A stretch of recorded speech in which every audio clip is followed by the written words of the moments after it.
What's up, everyone? We're back for another episode of Locked On Bucks, and you wouldn't believe it. It's a miracle. There is a game that we get to watch tomorrow. The Bucks haven't played for approximately 5.5 calendar years, but they're back tomorrow at home against the Brooklyn Nets. We're going to look at Brooklyn because they did play each other in the preseason, so we'll have a discussion about that. Perhaps look to the wider NBA and some early trends that we're seeing across the league. And then naturally, I have to ask Camille again about Jae Crowder because YouTube was going off yesterday. So let's get started. You are Locked On Bucks, your daily Milwaukee Bucks podcast, part of the Locked On Podcast Network, your team every day. Welcome to Locked On Bucks. My name is Kane Pittman. You can see and hear me on this show Monday to Friday, and also find my other stuff over at ESPN alongside me, as she is at least at the absolute bare minimum one time per week. But from popular demand, we're going to have to continue to extend this, is Camille Davis, who you can also find talking basketball, probably Packers, and wider NFL and every other sport, really. Wrestling gets a mention on there, the Technical Foul podcast. So make sure you check out Camille over there as well. Of course, we thank you for making Locked On Bucks your first watch or first listen of every single day right through the regular season. And as I said, just a reminder, the regular season has started. The Bucks are 2-0. I know it's been a long time since they played, but they're back tomorrow against the Brooklyn Nets, and we really appreciate your support. I know a few people took notice of me asking, pleading, begging for you to subscribe on YouTube because we saw those numbers tick over a bit last night. But if you haven't done it yet, jump on there. And today's episode is brought to you by BetOnline. BetOnline has you covered this season with more props, odds, and lines than ever before. That's BetOnline, where the game starts. Camille, what's changed in your life since the Bucks last played basketball? Oh, man. I don't know if I can remember that far back, Kane. It feels like it was so long ago, like the Titanic. It's been 84 years since I saw the Bucks play. It feels like so long ago when Giannis was dropping 44 in 28 minutes. I don't know. It's been a lot. Particularly given the fact that they've just been chilling at home. The last game was at home. This game's going to be at home. They're at home for a while. Some of these players have probably never spent this much time in their own bed during an NBA regular season ever across the course of their career. So it's a very bizarre schedule. We have discussed that they'll play the Brooklyn Nets. They are 1-2. And by the way, I mentioned that I might have jinxed this. The Portland Trail Blazers beat the Denver Nuggets yesterday. I was out here bragging about the Bucks being the last undefeated team in the entire NBA, and then the Blazers are 4-0. They're playing very well at the moment, but the Bucks will look to stay undefeated against the Brooklyn Nets. And I think we've got to the point where we've only seen 2 games. Yes, one of those games was only Houston, but the Bucks have looked different in the regular season to what they did in the preseason. So do we totally disregard the preseason game that was played where, quite honestly, most of the Bucks players were playing? Wesley Matthews didn't play, Grayson Allen didn't play, but you had Drew Holiday, you had Giannis, you had Brook Lopez, Bobby Portis, all these players playing significant minutes. Giannis played 32 minutes in this preseason game against Brooklyn. And quite honestly, the Nets absolutely handled the Bucks. Do we take anything from that at all? Do you just completely pretend that it didn't even happen? I don't know how much the Bucks will be looking at it. Where do you lie on this one? Yeah, that's what I'm really interested in seeing too, because in that preseason game, the Bucks had Drew checking KD, which was interesting to me. And given that Bud has thrown out the lineup with Javon Carter, Drew Holiday, Grayson Allen, Giannis, and Brook, I was like, I wonder if that's the same way that he will go in the regular season matchup between the two teams. But what can you gather from their preseason game? If I took that game alone as was, I would have thought that Ben Simmons would have had a far better start to the season than what he's been able to put on paper so far. He's still getting back into basketball shape and understanding his place with the team. He's been fouling a lot, although I know in the last game against Memphis, one could argue if some of those foul calls should have been called on him. Some were kind of ticky-tacky in their opinion. I could see why, but I'm not exactly. We'll take him tomorrow. We'll take him tomorrow, Camille. Right. Oh, yeah. But I'm not sure how much you can really draw from that game, although the Bucks did have some starters playing some higher minutes, because I feel like in the preseason, it's also a little bit more experimentation, just trying to see the lineups that are working. I would have to go back and double check what lineups were thrown out during that game against Brooklyn, but I would hope that it wouldn't be in that same vein in a regular season game where it actually counts. That was some of Giannis's first extended time since he played in the Abu Dhabi game in the very first one, but then he played in that Brooklyn game. And to his point, he said, I wasn't in great shape. Matter of fact, one thing I'm also looking forward to seeing tomorrow night, given how that preseason game went, and Ben Simmons played some pretty good defense on Giannis, and Giannis didn't have that great of a game on Giannis standards. And I saw all like the Bleacher Reports and House of Highlights and all these other places posting all these stats like, Ben Simmons locked Giannis up. And I'm like, it's a preseason game, one, but okay.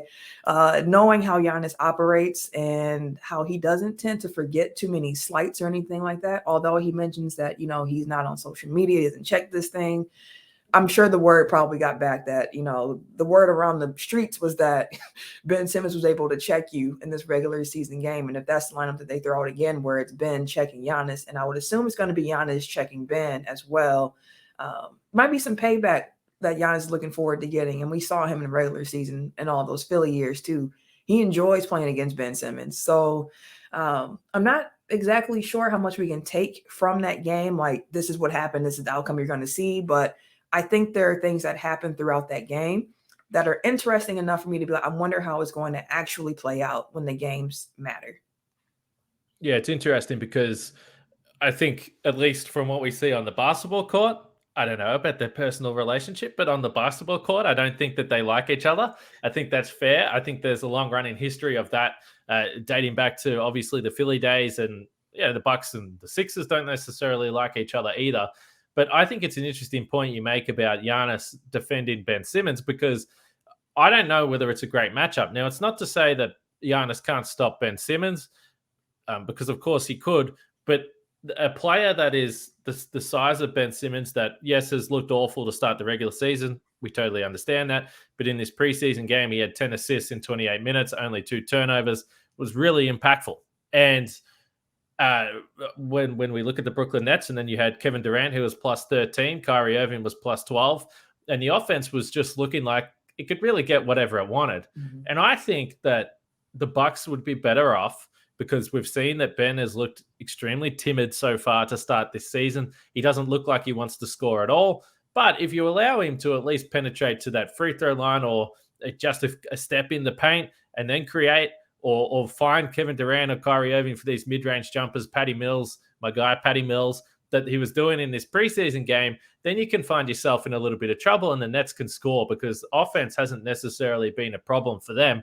Which brings me to a great question about the starting lineup. And I can say it's a great question, even though I'm about to ask it. So maybe I should leave that for the real people to decide whether it's actually a great question, because I'm curious whether the Bucks do need to make a change in the starting lineup because of what we discussed, the size and the matchup. And maybe Giannis, in the way that he wants to defend, and he wants to roam, and he wants to protect the paint and protect the rim. But if Ben Simmons is too scared to go near the rim with Giannis and Brook Lopez, then is it a waste having Giannis defend Ben Simmons out on the perimeter? I'm curious to know what you think. But first, we're going to talk about LinkedIn, because if you're looking to hire someone, I assume it's a pretty frustrating process. You have to go through the interviews. You have to figure out who are the quality applicants that you've got, and you probably just don't want to waste your time. And these days, every new potential hire can feel like a high-stakes wager for your small business. You want to be 100% certain that you have access to the best qualified candidates available, and you can do that with LinkedIn Jobs. LinkedIn Jobs helps find the right people for your team faster and for free. So all you have to do is add your job and the purple hiring frame to your LinkedIn profile. So I'm sure most people have seen that. I know in the past I've had I believe it's a green give me a job frame on my LinkedIn thing. Anyway, we've all been there before. But there are simple tools like screening questions. They make it easy to focus on candidates with the right skills and experience, so you can quickly prioritize who you'd like to interview and hire. And this is why small businesses rate LinkedIn Jobs #1 in delivering quality hires versus leading competitors. So LinkedIn Jobs helps you find the qualified candidates. Just go to linkedin.com/LockedOnNBA and you can post your job for free. That's linkedin.com/lockedonnba to post your job for free. Terms and conditions apply there as well. And we have to talk about Locked On Sports today. So we know that Locked On Bucks is your first listen or first watch of every day, but after you're done, check out Locked On Sports. From the games that matter to the most and biggest important stories in sports, go beyond the scoreboard and behind the scenes with local experts that can bring insights that only Locked On can provide. Locked On Sports today, available on YouTube or wherever you get your podcasts as well. All right, starting lineup. So you were exactly right. So last time they had Drew Holiday defending Kevin Durant, Giannis defending Ben Simmons for large portions of the game. Now, we've seen in the past that sometimes Chris Middleton spent some time on Kevin Durant. Obviously, if you want to go back to the postseason, it was PJ Tucker. But Pat Connaughton is a guy that has size that can be a little bit versatile as well. I wonder whether this is just a night that they say, Wes, you played 12 minutes against Houston. You've had 3 days off. It's felt like it's actually been a month and a half. How about you start this game and play on Kevin Durant? Now, clearly that's a humongous task, but it's something that we've seen before. I asked the question earlier in the week on YouTube, and I think the results were varied, or the reactions were varied to this question. But what would you be doing with the starting lineup? Is this just a particular matchup that you think it makes sense to make a change? If this was a playoff series, I would say absolutely. But given the fact that it will be the Bucks' third game of the regular season, and historically from what I have learned from Bud is that he likes to keep things as tight and as on schedule as possible. I don't expect him to change the starting lineup. Personally, I don't think I would either at this point in the season, just to kind of keep some continuity going early on, because we know as guys return, when Chris comes back, when Pat comes back, minutes will change and fluctuate a little bit. But for now, I'll probably keep it the same, but more so throughout the game, insert Wes a little bit more. Like Wes will probably close if I was coaching and, I have him on KD. So I think I will look at it more so that way. And again, too, we don't want Wes out here exerting, 30, 35 minutes of energy in regular season games, especially early on, when we know in the playoffs, he's somebody who is very valuable for this team for what he brings to them. So I'm not sure if there's a minutes restriction on Wes or anything along those lines, but I would look to prioritize keeping him as healthy as possible going forward. And again, if you start the game, if you finish the game, it is what it is at the end of the day, it's about the minutes that are played. And I don't believe he played in that preseason game against the Nets, nor did Grayson Allen. I don't believe. So there are more minutes to go around. I wouldn't make any changes to the starting lineup, but I would see how the game is playing out and how matchups are going, because too, I'm thinking about if you're starting Javon Carter, Drew Holiday, and Grayson Allen, it's a smaller backcourt, smaller forward there at the 3 spot. So we talked about this on Tech File a little bit too, going back and forth and debating tonight. But Tim on the show said that he would put Javon Carter on Kyrie to start. He's like, have him chase him around for a while. Let Drew hold KD or switch off on KD or whatever the case may be, but let Javon run around and guard him. And I do like that matchup a lot the more I thought about it, in particular too, because I love Javon Carter. I think he's a bulldog. He plays defense, but he is a little short. So there are certain matchups with Carter where I'm like, I just don't like what I'm seeing here, because they can just shoot over him. But when you put him on somebody like Kyrie, I think he can stick with Kyrie. So let's do that. You can free up Drew to start on KD. You can bring Wes in to try to guard him. You can even have Giannis guard him for a few spells if need be. But I don't think I would change the starting lineup. I think I would just worry more so about the rotation during the game and try as best as possible to keep the minutes in a level that is beneficial for the guys on the team, especially given the fact that we're like the oldest team in the league. So you have to kind of keep those things in mind when going at these games. And I know it's a regular season game. I think it's ESPN tomorrow night. So it's a big game, national TV. You're going to be hyped. It's the Nets. We have a history with them now after the playoff series 2 years ago. And you want to win. But I think keeping that perspective of it's game 3 of 82. Of course, we want the win for sure, but I wouldn't go too crazy changing too many things right now. So you know what the interesting thing about this is that, first of all, I don't really care about changing the starting lineup. To your point, I think in general you're right that Bud hasn't wanted to change things too much.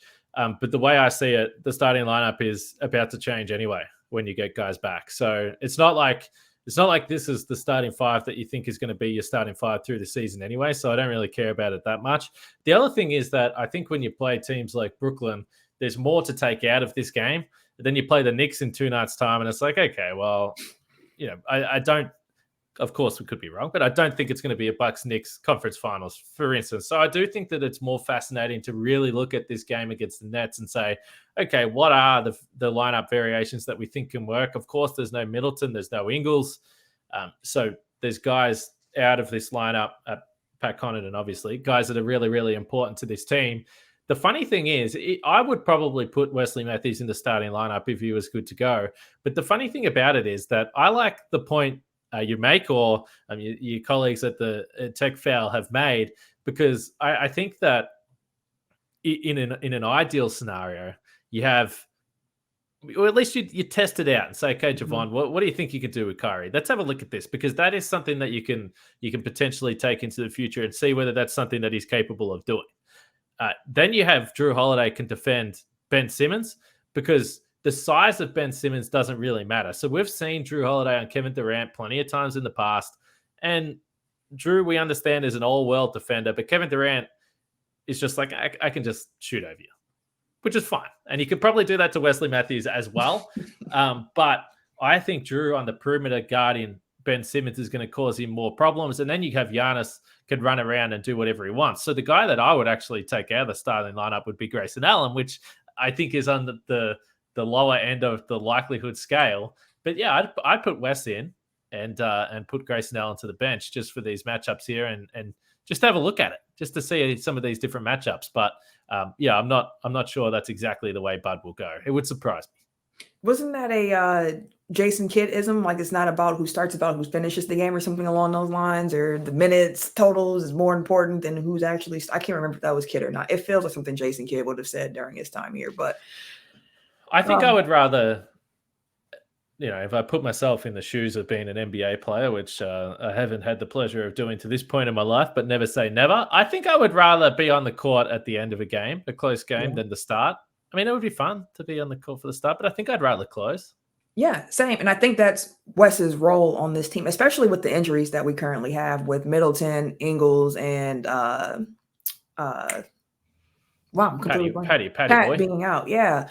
With that wing depth missing, for sure, I can definitely see Wes being out there and closing a lot of games out for them. And we saw it in Philly, just how valuable he was, even outside of the big 3-point shot that he made and the defense that he was playing. Like, he just hustles.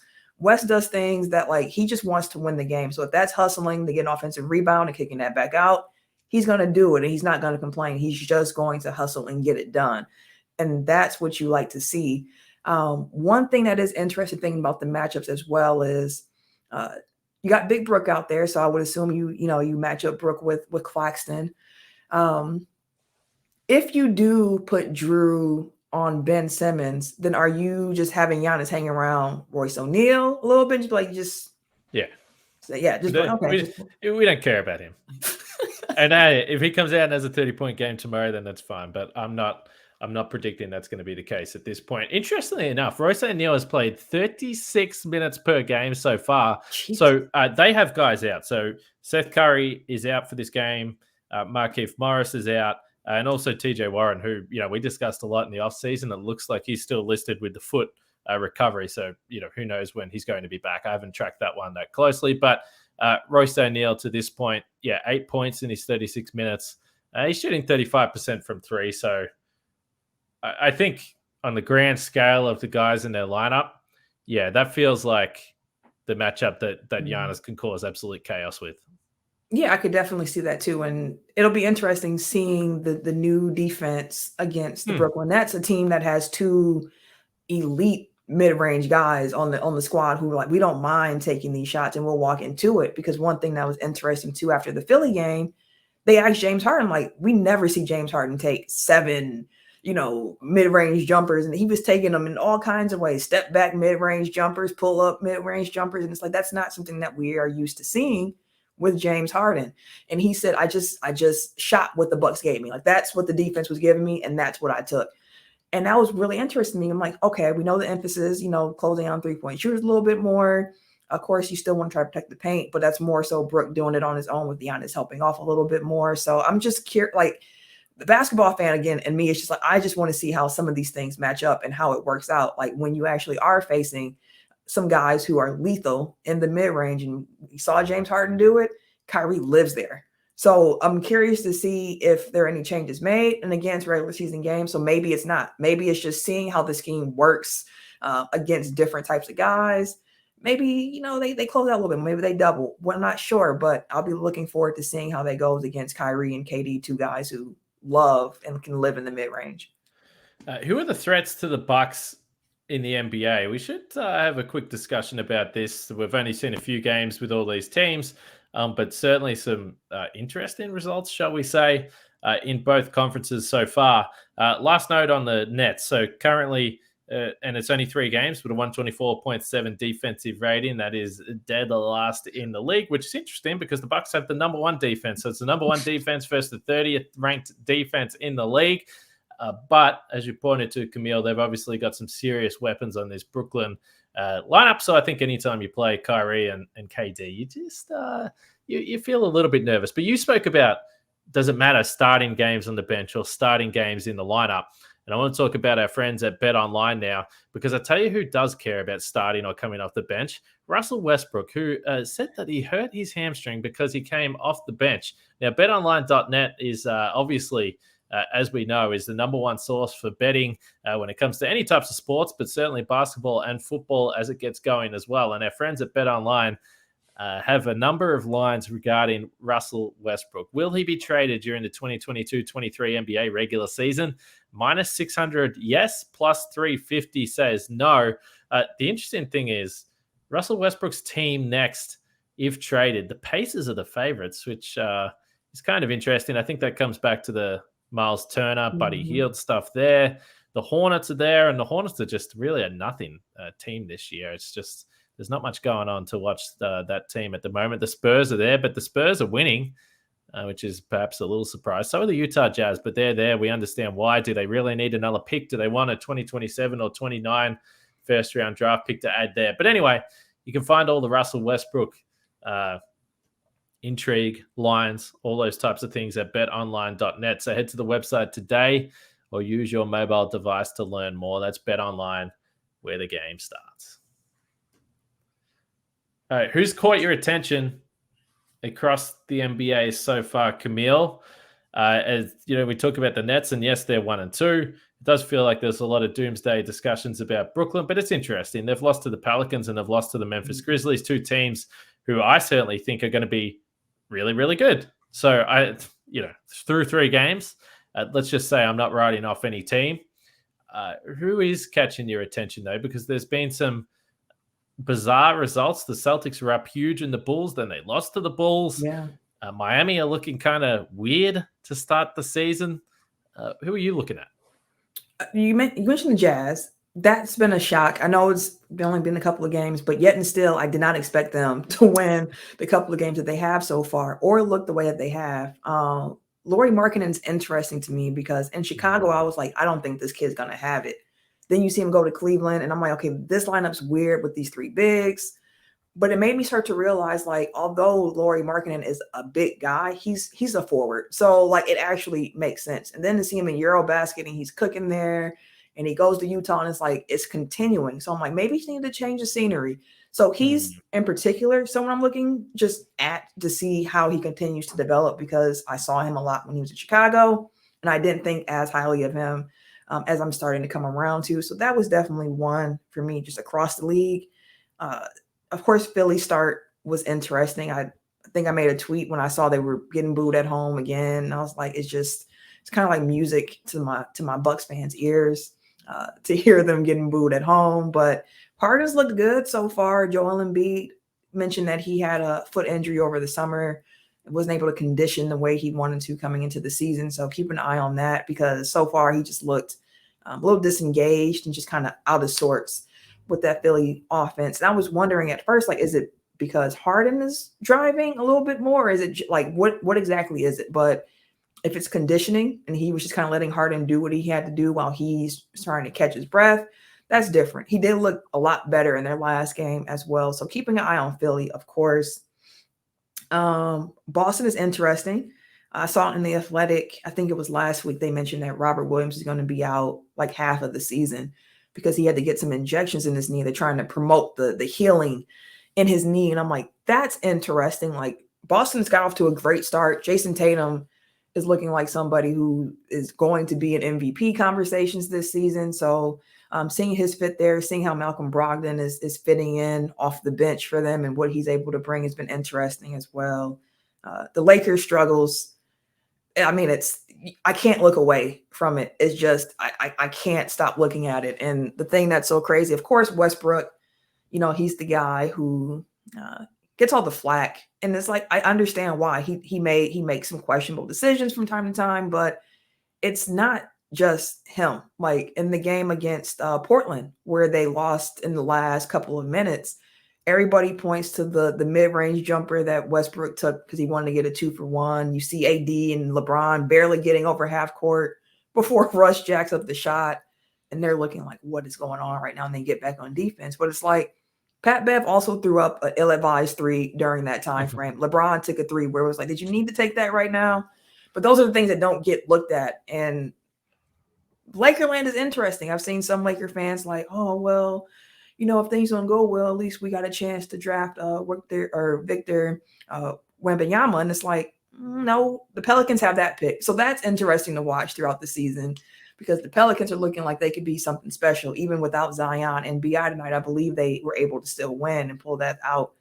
TJ McCollum's been looking good. Like, there's so much good happening in the NBA right now. Like Dame and the Trailblazers, we talked about them being undefeated. Dame is looking like he just needed a little break real quick before he got back to business. And it's fun to see him hooping like that. San Antonio winning games. Didn't expect that coming off the gate. Like Minnesota's been weird. Like there's just league pass every night. There's just something to watch. And I know that because the Bucks haven't played. So I've just been trying to watch as much basketball as I can while waiting for the Bucks to come back and just flipping through. It's been fun. Detroit, young guys, they hustle. They're fun. I don't think that's going to translate to many wins this season, but they are a team that is fun to watch on the come up as well.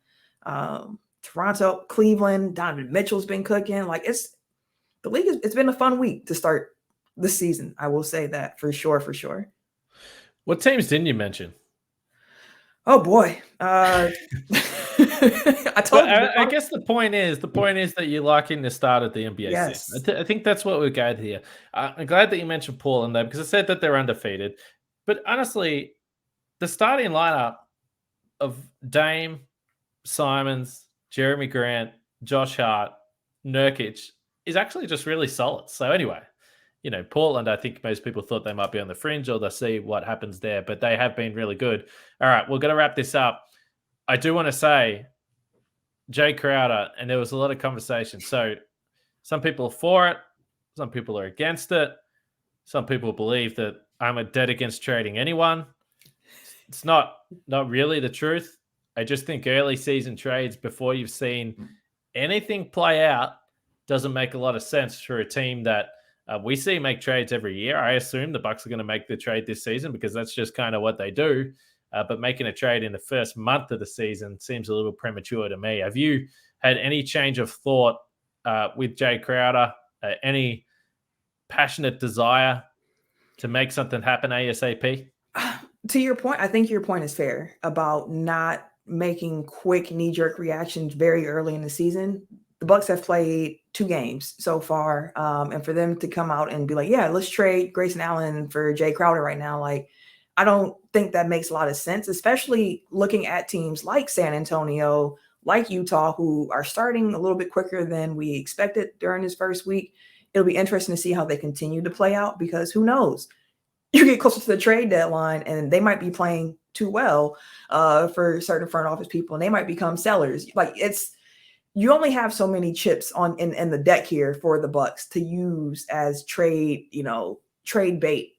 And to just give it up in the first couple of weeks for Jae Crowder, I'm not comfortable with that immediately. I would rather see how things play out as the season continues to go on, see which of these teams are turning into sellers, because if you're able to get somebody else who might be able to contribute a little bit better than Jae Crowder, then I'm definitely for that. And again, like we talked about, me and you, when we were talking about Jae Crowder coming to the Bucks, like he fits. He does fit the team. It's just, what are you giving up to get him? And also knowing that, he's in Phoenix, and part of the discord that happened is he didn't want to come off the bench. He wanted to be a starter still. So it's like, I don't think you're going to start here in Milwaukee either. So are you cool with that? What's the situation? So I'm in a wait and see mode right now with any roster moves, especially too. I mean, Chris Middleton's still out as well. Like, we haven't even seen this team fully healthy yet. And we won't until after probably like around All-Star break, when Ingles is able to return as well. So it just depends on how things go, because as the season goes on, you'll see if there are any glaring weaknesses, things that just aren't working out. And you're like, I don't think it's going to be salvageable right now. And the Bucks are in a different place than, say, the Lakers, where there are Laker fans who want them to trade Westbrook right now for, Turner and Hield. But it's like, I don't know if that move actually moves the needle for where the Lakers are right now. Like, I'm not sure if I had them as a play-in team. I'm not sure if they get there. The Bucks, on the other hand, it's like, we have championship aspirations, and that's a really real attainable goal for this team. So let's just kind of see, so that we can pick the best option for what the team actually needs to make a strong playoff push, is how I feel about it. They technically have one guy waiting there that they think that they're going to add later in the season in Joe Ingles. We'll see what he's able to do. The last few years, if you think about some of the bigger trades that they made, Nikola Mirotic, and then obviously PJ Tucker as well, I don't think either of those trades necessarily were on the cards this early in the season. In fact, they absolutely weren't. So things always happen across the league. Things change with teams. The reality is the Bucks don't have too many trade assets. We've seen last year that injuries can happen as well, that maybe will change what you need. So to me, this is a really good team right now. They're waiting for a couple of pieces to get back. But I'm just waiting to see how it all plays out, certainly up until Christmas, and see what's available there. So I just not anti-trade, just anti-rush trade, shall we say. So like I said, thanks for listening to this podcast and making it your first listen, but then check out the Locked On Sports Today show, and you can hear about all sorts of different sports and all the headlines that are going on across the world. So check that out after you're done with Locked On Bucks. And like I always say, check out the Technical Foul podcast as well. Not just basketball there, but they have a lot of fun. Shall we say, Camille? Is that a fair assessment? That is very fair. It's a lot of fun. If we would say like Locked On Bucks is kind of like going to work a little bit, I would say Technical Foul is happy hour. There's a lot more debauchery going on in between the sports takes over there at Tech Foul. So yeah, that's more of like a happy hour type of podcast. So don't listen to that one with the children around. I will say that. Okay. But it's time for you to clock off now. It's late. It's nearly 11 p.m. Go get some sleep, Camille, because tomorrow is a big day. The Bucks are playing basketball. They play the Nets.